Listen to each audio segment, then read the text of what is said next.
Hi, welcome to Bonita's Kitchen and thank you for joining us. And welcome, of course. What I'm going to be making today is one loaf of bread and we're going to be baking it out on our outside grill. I know you've got to be excited about that. We are excited to bring it to you.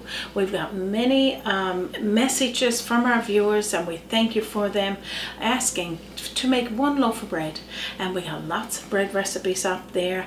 And today we're going to show you how to make one loaf of bread, and you can bake it either in your oven inside the cold days or outside on your barbecue grill when it's nice and sunny. So if this interests you and you like to know how, stick around and let's get started.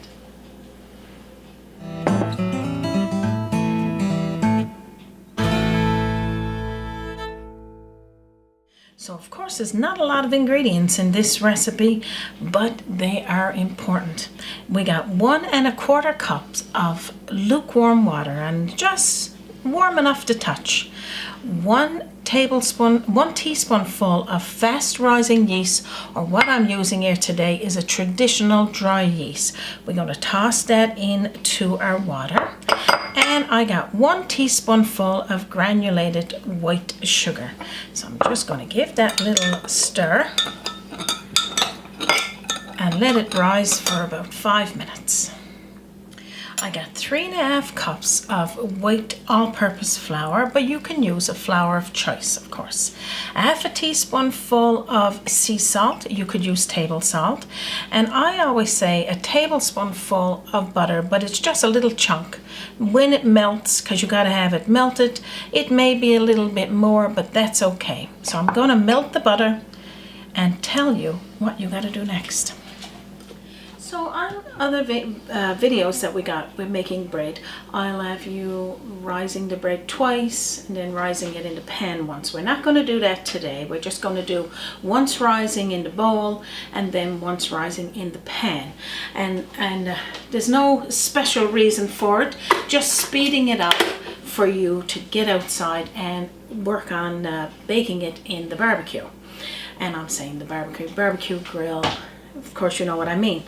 We got here 3 1/2 cups of all-purpose white flour, 1/2 teaspoonful of that sea salt I told you about, and I'm gonna put 3 of the cups into my mixer and leave 1/2 cup for working in that dough.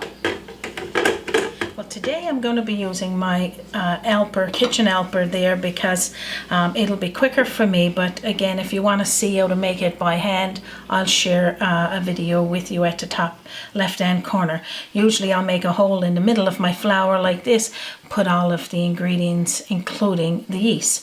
But today it's just going to be tossed into my mixer with leaving about 1/2 cup of the flour out for working in that dough, and pop in there your sea salt.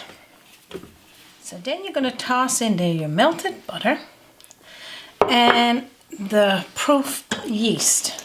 So toss it all in. Now if you're doing it by hand, you can do it gradually, or you can toss it in all at one time. That is fine. I'm going to put down my yoke and now I'm going to mix it.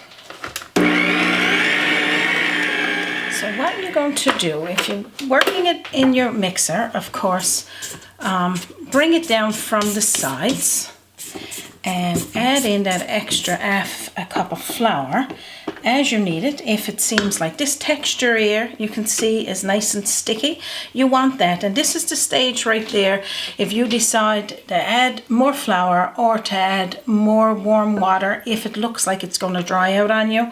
But if not, continue mixing just until it all comes together. I'm not going to do all of it in this machine because I'll do some of the kneading myself by hand. So what I'm going to do here now is take some of that dough down from the side, and I'm going to toss in there the remainder of my flour to bring it together, and then I'm going to take it out onto my butcher board. Okay, so that's all I need to do with mine. My mixer is not the best mixer in the world, but it does the job for me. It's my helper in the kitchen, and I'm not gonna complain about it, eh, Raymond? No. So pretty much right now, my dough is sticky. I want that. And I'm going to continue working it now onto my butcher block, and I'll show you that. So I'm just going to dust my board here now with some flour. Now you can do all of this in a bowl, but I just want for you to see it. So as you can see, the dough is nice and it's got a nice stringiness to it, that elastic feeling. So we're going to just knead together like this. So the mixing stage is probably about 5 minutes or so, a little bit more, 5 to 8 minutes I suppose. You could mix it, get it all together. And if you're mixing it with your mixer, take it out onto your countertop and give it another little bit of a working like this for a couple of minutes, kneading it in and out like this to form it into a ball. That's all, with a dusting of flour. So after you got that done, just roll it over, form it into a ball. Now I usually make the sign of the cross on my dough. That's optional. Then I put an indent in it like this, into a bowl. I'm going to cover it with some saran and a towel and let it rise for about 30 minutes. Toss a little bit of flour over there just in case it's a little sticky there. There you go, that's all. So what you would do when you got your dough put into the pan, into your bowl, put a piece of saran over it and a dishcloth or a towel, and just keep it on your countertop if it's warm in the summertime. But if you got the air conditioning on and you want for it to stay warm, put it in your oven with the light on only for 30 minutes, and then you can go on then enjoying that 30 minutes. So pretty much over this past little while, we've had a lot of requests for recipes to do outside on the barbecue, some grilling, some baking, and etc. We have got a few up there right now that we've shared over the past few weeks, and we got a few that we've shared in previous years, and we will share those with you again. But this one today is a simple and most certainly a delicious recipe for baking one loaf of bread on the grill. I will explain all of those steps as we get closer to it, but I got some dough down here in advance. I'm going to show you that, and we'll get that put into the pan. So now just take the plastic off of this one. Just look how lovely it is. I mean, the texture is just perfect. All you need yourself a tin pan. I usually use glass pans when I'm baking in my oven inside, but you'll need definitely a metal or a tin pan. I got it lined with a piece of parchment paper and a little bit of grease on either side of it, just to keep it keep your bread from sticking to it. And then take your dough out of the pan. Look like this. Just look at that bubble. Just make it into one loaf, one piece of bread. I usually do it in 3 round balls, but this one is just one piece like this. Put it down into your pan, and then I'm going to cover this for about another 20 minutes or so, just until it starts to rise a little bit more than this. I'll get my barbecue grill turned on and start it to warm, and then we'll talk a little bit of that outside. So now I'm going to take off the towel and the parchment paper. This is about all you need to rise your bread for. You can let it go a little bit more if you want to, but there's no need. Let's take it now out to the barbecue grill, and I'll tell you what to do next. Okay, now we're outside. I'm going to put my pan off to the side. I got the dials put on a low, and when it gets to 350 degrees, I'm going to turn the 2 middle ones off and just leave the side ones. If you only got 2 dials on your barbecue, leave one on and the other one off when you get to that 350 degree mark, and I'm going to show you that. see it's on the 350 mark. If you don't have a thermostat like that or a thermometer outside on your barbecue, just gauge it, and then I'm going to lift up the grill. We're going to put our pan up on the top rack. This rack here is usually used for bread, maybe if you want your hot dog wieners up there, such like that, and you put your bread up there and then put down the door, and I'll let you know how long for. So it's important if you got a gauge up there, because it'll definitely give you an idea. But with those two burners turned off, it lowers that heat substantially. We're going to leave it in there for about 20 minutes without lifting the door, and then we'll check it. We could put a little bit of butter over the top, because it don't brown the same as what it would in the oven, because the top part don't have any heat, it's only in the bottom. So again, 20 minutes without opening the door. Enjoy your summer. I'm going to meet you back here when that stage is up. So after 20 minutes of sitting at that gauge of 350, 365, 70, this is what our bread is looking like right now. Yum. Now just look at this delicious looking bread. I'm going to just rub it with a small amount of just melted butter. It's starting to brown, but normally it won't give you that golden brown, but it's going to be baked. So now I'm going to put the lid down for another 15 minutes or 190 on our internal temperature gauge. What a beautiful smell of homemade bread here today, eh, Raymond? And the birds beautiful. Is even enjoying it.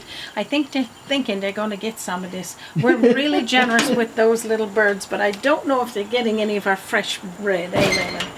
Come in and see this. It's so delicious. Just look at this delicious bread. Now remember, it's got to be 190 to be baked on that, I guess that internal temperature. And I'm just going to just poke it into the side, but I'd rather go this way into the bread. She's reading about 162 there now. So I'm going to leave it for about another 5 or so minutes. Then we're going to take it off and cut into it. Oh my gosh, so delicious. Now just look. Can you see yourself making a loaf of this homemade bread today and baking it outside on your grill? How amazing is that? And so tasty. I can't wait. I'm going to put some more butter over the top.